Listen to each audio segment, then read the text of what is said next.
It's Bobby Gustafson. Good to see you guys back. Yeah, back. The hometown boys. Oh, yes. In this seat. That's in right. This seat, the special seat. It wasn't that long ago, was it? It's like everyone's returning to the show tonight. It's a yearly thing we get together. Was it a year? Annual. An annual thing. Let's see. Under the Influence was the previous album we were talking about. Why you named it Under the Influence, and of course we joked about the obvious reasons because of being under the influence, which was a big joke then. And now you're back with a new one, The Years of Decay, which is after the influence. I was wondering, how did you come up with this one? This is our little statement, a reflection on what we see going around us. And the songs also reflect the title. You know, it's closest thing to a concept album without being a concept. ¿Listos para un viaje al corazón del thrash metal más implacable? Hoy vamos a sumergirnos en la historia de una banda que ha vivido y respirado el metal desde su nacimiento. Una banda que se ha mantenido firme como un titán en un género que no perdona. Overkill. Desde las calles de Nueva Jersey hasta los escenarios del mundo entero, esta es la historia de cómo un grupo de apasionados músicos se convirtió en sinónimo de brutalidad musical y lealtad inquebrantable. Prepara tus cuernos en alto y tus oídos para la tormenta, porque vamos a desentrañar el legado de Overkill.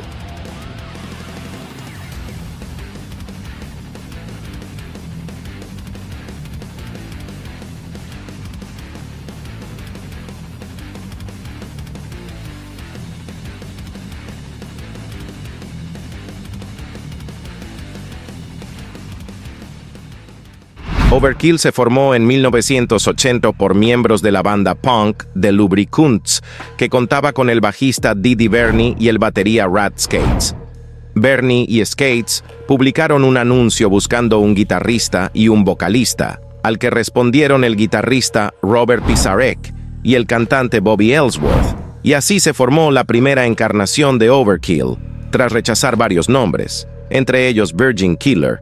La banda finalmente se decidió por Overkill, llamado así por el segundo álbum de Motorhead.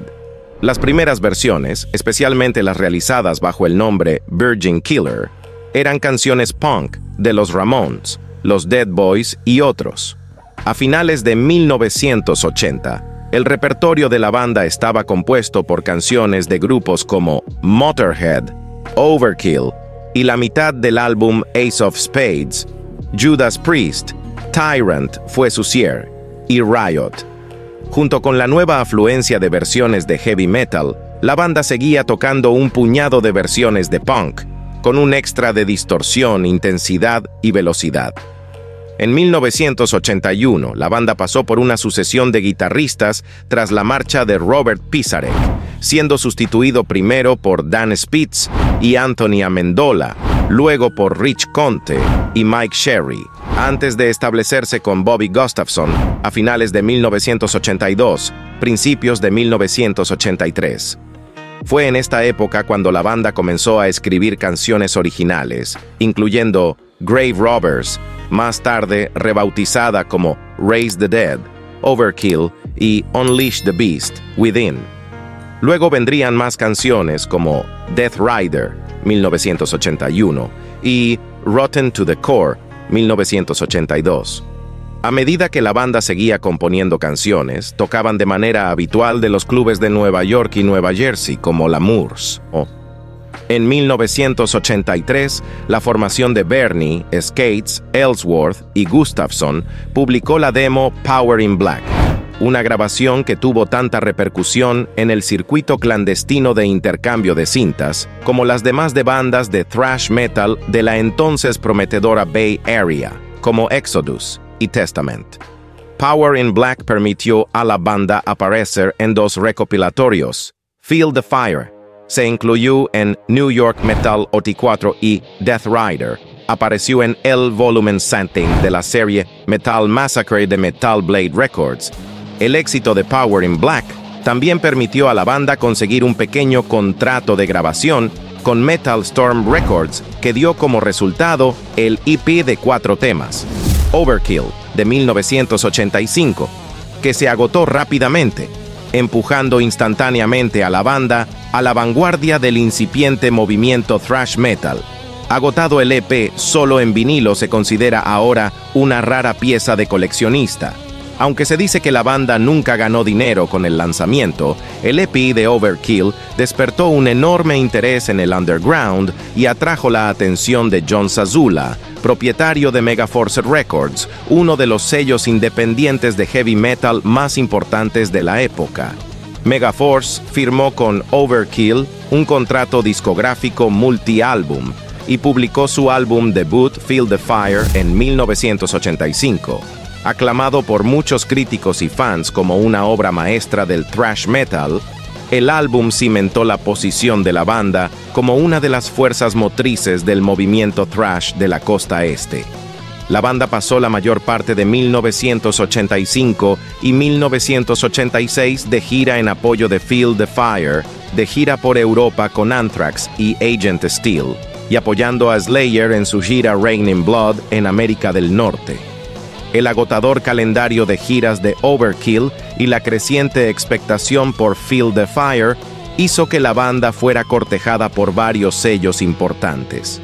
Finalmente, firmaron con Atlantic Records, convirtiendo a Overkill en una de las primeras bandas de thrash metal en firmar con un sello importante. El segundo álbum de Overkill, Taking Over, se publicó en marzo de 1987. Fue el primero publicado por Megaforce en colaboración con Atlantic Records. El álbum contenía canciones más largas y una producción mejorada. Taking Over también supuso el reconocimiento público de la banda, convirtiéndose en su primer álbum en alcanzar el Billboard 200, mientras que el primer video musical de Overkill, In Union We Stand, recibió una moderada difusión en el programa Headbangers Ball de la MTV. Le siguió otra gira europea, esta vez como teloneros de Helloween. Overkill también fue telonero de Megadeth en su gira Peace Sells en Norteamérica, acompañado por sus compañeros de sello de Megaforce Atlantic como Testament. A finales de 1987 se publicó el EP. Consiste en una grabación de estudio de la canción Fuck You de los Subhumans, así como un puñado de temas en directo grabados a principios de ese año en Cleveland.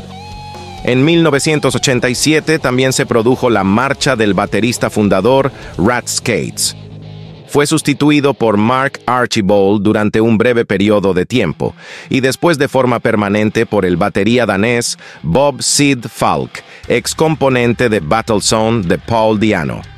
Overkill cerró el año con un único concierto en el festival Christmas on Earth de Leeds, Inglaterra, junto a Megadeth, Creator, Nuclear Assault, Voivod. Overkill lanzó su tercer álbum, Under the Influence, en julio de 1988.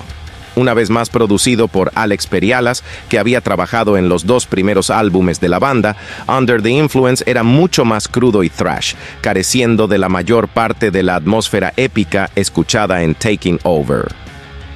Hello from the Gutter se lanzó como single, y su video musical se emitió con regularidad en Headbangers Ball. Overkill mantuvo sus constantes giras por todo el mundo, aumentando su reputación como una de las bandas de metal más activas en directo. Esto incluyó ser teloneros de Slayer en su gira South of Heaven en Estados Unidos y Europa, y actuar con otras bandas como Anthrax, Motorhead, Anvil, Nuclear Assault. Overkill publicó su cuarto álbum, The Years of Decay, en octubre de 1989, producido por Terry Date, que más tarde trabajaría con Pantera, White Zombie y Soundgarden. El álbum presentaba el mejor valor de producción de la banda hasta la fecha, así como el trabajo más progresivo y diverso de Overkill en comparación con sus álbumes anteriores. Combinaba el enfoque crudo de Under the Influence con estructuras de canción más complejas y elementos épicos de Taking Over, lo que resultaba en una atmósfera más seria y canciones más largas, incluyendo la canción principal de 8 minutos y la de 10 minutos, Playing with Spiders, Skull Crusher. Esta última es la canción más larga que Overkill ha grabado hasta la fecha. Aunque el álbum se situó por debajo de Under the Influence en el Billboard 200, en el número 155, The Years of Decay supuso un gran avance para Overkill, vendiendo más de 67,000 copias en la siguiente década y media. Se incluye una de las canciones más conocidas de la banda, Elimination, cuyo vídeo musical se emitió con regularidad en el programa Headbangers Ball de la MTV. Esa canción se convirtió en una de las favoritas de los fans y sigue siendo un elemento básico en el repertorio en directo de la banda. Poco después de que terminara la gira de Years of Decay, en el verano de 1990, Gustafsson se separó de Overkill. Las versiones varían en cuanto a cómo y por qué exactamente se separó de la banda.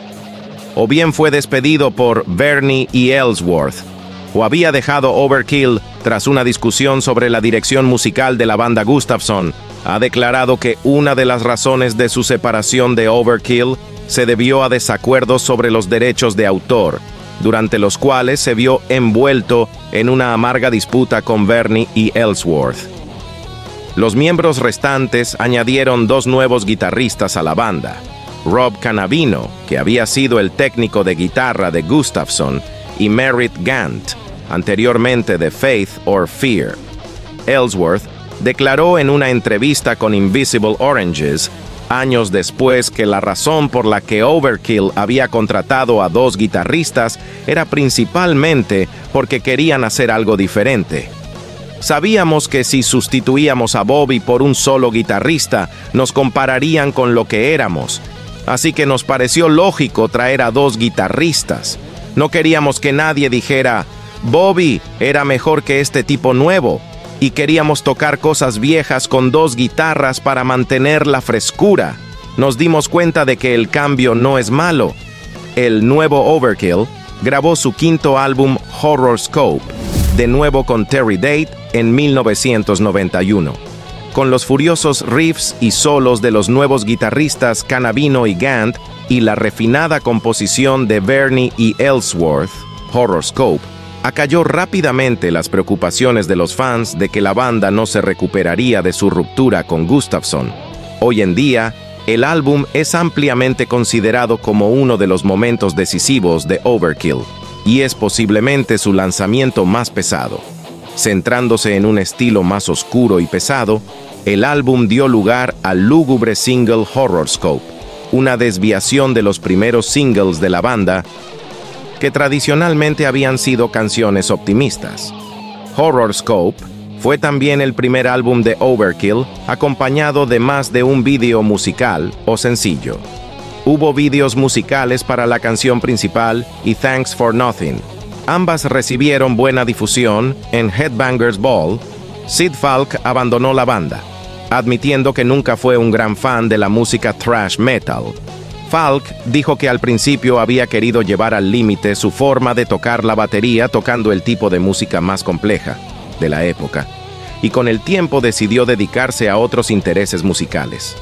Falk fue sustituido por el antiguo batería de M.O.D., Tim Malare, con quien se grabó el siguiente álbum de Overkill, I Hear Black. Publicado en marzo de 1993, I Hear Black fue producido por Alex Perialas, que anteriormente había producido sus álbumes Taking Over y Under the Influence, y fue el primer álbum de Overkill publicado directamente a través de Atlantic Records. El álbum presentó una vez más un cambio de estilo, desde el heavy thrash de Horrorscope a un estilo más orientado al stoner blues rock influenciado por Black Sabbath. La naturaleza ecléctica del álbum se atribuye a menudo al hecho de que participaron muchos compositores diferentes. Bernie y Ellsworth se encargarían de la mayoría de las composiciones de los siguientes álbumes, con pequeñas contribuciones de los otros miembros. Se rodó un vídeo musical para Spiritual Void, que recibió poca difusión en Headbangers Ball, el 7º álbum de Overkill, producido por ellos mismos, WFO, que significa Wide Fucking Open, un término motero común. Fue lanzado el 15 de julio de 1994, en respuesta a las críticas que había recibido I Hear Black. El álbum presentaba un estilo de thrash metal rápido, desenfadado y de la vieja escuela, sin ninguno de los elementos experimentales presentes en I Hear Black. en favor de un sonido orientado al groove. Con el grunge dominando las ondas en Estados Unidos, muchas emisoras de heavy metal cambiando de formato y Headbangers Ball dejando de emitirse, WFO no logró encontrar un público y en 1995 Overkill abandonó Atlantic Records. Overkill se alegró de abandonar la discográfica generalista, donde consideraba que recibía poca o ninguna atención, y firmó con diferentes discográficas de todo el mundo. CMC International en EEUU. A finales de 1995, tanto Canavino como Gant decidieron abandonar la banda. Rob Canavino para centrarse en las carreras de motos y Merritt Gant para pasar más tiempo con su familia. Para sorpresa de todos, Overkill contrató entonces a Joe Comeau, antiguo cantante de Liege Lord, que ahora tocaba la guitarra. Comeau trajo consigo al antiguo guitarrista de Anvil Sebastián Marino, con quien había trabajado en el pasado. La nueva formación grabó The Killing Kind en 1996, de nuevo autoproducido y mezclado por Chris Tsangarides, Judas Priest. Aunque se mantenía dentro del género thrash, el álbum se alejaba del estilo thrash metal más tradicional de su predecesor y presentaba elementos diferentes como el hardcore, mientras que las voces mostraban influencias de un amplio espectro musical. Como Comeau también era cantante, los coros en The Killing Kind y los álbumes posteriores eran más elaborados y frecuentes que antes, añadiendo otro elemento al sonido de la banda. La respuesta de la prensa a The Killing Kind fue muy positiva, pero el álbum sigue siendo un tema muy discutido entre el público de la banda, con algunos fans de toda la vida resistentes a los nuevos elementos modernos, y otros aclamando The Killing Kind como uno de los mejores momentos de la banda. En el verano de 1997, la banda publicó Fuck You and Then Some. En octubre de ese mismo año, se publicó el 9º álbum de estudio de Overkill, titulado From the Underground and Below. Este disco conservaba algunas de las influencias modernas de The Killing Kind, al tiempo que incorporaba elementos de los primeros trabajos de la banda. Algunas canciones de From the Underground and Below, como Save Me, tenían incluso un ligero sonido de metal industrial. Se dice que se rodó un video para el tema Long Time Dying, pero no se emitió en televisión. En 1998, una vez más, la banda optó por salir de gira solo por Europa en apoyo del álbum, saliendo a la carretera con Nevermore, Angel Dust y Nocturnal Rites. En 1998, Ellsworth fue diagnosticado con una forma muy agresiva de cáncer de nariz y se sometió a una cirugía inmediata, deteniendo el cáncer antes de que se extendiera. Después de su recuperación, la banda comenzó a trabajar en su 10º álbum de estudio. El autoproducido Necroshine fue lanzado en febrero de 1999, convirtiendo a Overkill en la primera banda de thrash metal en lanzar 10 álbumes de estudio completos. Otras bandas de thrash de la primera ola, como Sodom o Creator, no lograrían este hito hasta 2 años más tarde. La banda volvió al estudio, esta vez como cuarteto, y en otoño de 2000 publicó Bloodletting, de nuevo producido por la banda y mezclado por Colin Richardson. Overkill firmó con Spitfire Records y entró en el estudio a finales de 2002 para grabar su siguiente álbum de estudio, Killbox 13. Producido por la banda y Colin Richardson y lanzado en marzo de 2003, el álbum recibió elogios de la crítica, combinando el nuevo Overkill con su crudo estilo inicial presentado en el álbum debut Feel the Fire. A finales de 2004, tras una gira japonesa con Death Angel y Flotsam and Jetsam, la banda empezó a trabajar en otro disco en el propio estudio de grabación de Dee Verni. El álbum, Relics Eve, fue producido y mezclado por la propia banda y publicado en marzo de 2005. Ahora con el sello Bodog Music, la banda volvió a unir fuerzas con Johnny y Marsha Sazula, anteriores propietarios de Megaforce Records, que ahora forman parte del equipo de Bodog en Estados Unidos. Overkill lanzó su 14 álbum de estudio, Immortalis, el 9 de octubre de 2007. El 30 de octubre de 2009, se informó de que Overkill había firmado un contrato multiálbum con Nuclear Blast Records. El álbum de la banda, Ironbound, que se describe como un verdadero thrasher piece, fue lanzado el 9 de febrero de 2010. El álbum marcó una especie de regreso para Overkill después de años de ventas de discos mediocres y una disminución de la popularidad desde mediados de 1990. Fue el primer álbum de la banda en aparecer en la lista Billboard 200 desde 1993 I Hear Black, alcanzando el número 192. En julio de 2011, Overkill comenzó la demo de 6 canciones y estaban planeando comenzar a grabar su álbum número 16 en octubre, para un lanzamiento a principios de 2012. El álbum resultante, The Electric Age, fue lanzado el 27 de marzo de 2012 y fue el primer álbum de la banda en entrar en el Top 100 en el Billboard 200, alcanzando el número 77. Esta fue también la posición más alta de Overkill en la lista en ese momento. El 31 de agosto de 2003, Overkill entró en Gear Recording para comenzar a grabar su 17º álbum de estudio. El álbum iba a ser lanzado el 7 de marzo de 2014. Sin embargo, se anunció que el álbum fue pospuesto hasta julio. El 15 de marzo, se reveló que el nuevo álbum iba a ser titulado White Devil Armory. Después de algunos retrasos, White Devil Armory fue finalmente lanzado el 22 de julio de 2014. El álbum fue su más exitoso. Alcanzó el puesto 31 en el Billboard 200, convirtiéndose en la posición más alta de Overkill en las listas hasta el momento. El 13 de agosto de 2016, The Grinding Wheel fue anunciado como el nombre del nuevo álbum, y Ellsworth dijo que la banda estaba buscando un lanzamiento para la primera semana de noviembre. Sin embargo, la fecha de lanzamiento del álbum se retrasó al 10 de febrero de 2017. The Grinding Wheel fue otro álbum exitoso para Overkill. Alcanzó el número 69 en el Billboard 200, convirtiéndose en la segunda posición más alta de la banda, detrás de White Devil Armory. El 28 de noviembre de 2018, Overkill anunció que su nuevo álbum se titularía The Wings of War y se lanzaría el 22 de febrero de 2019. La banda promocionó el álbum encabezando la edición 2019 del Killfest Tour, con el apoyo de Destruction, Flotsam and Jetsam y Meshiach. Y el álbum más reciente fue lanzado en este 2023 bajo el nombre de Scorched.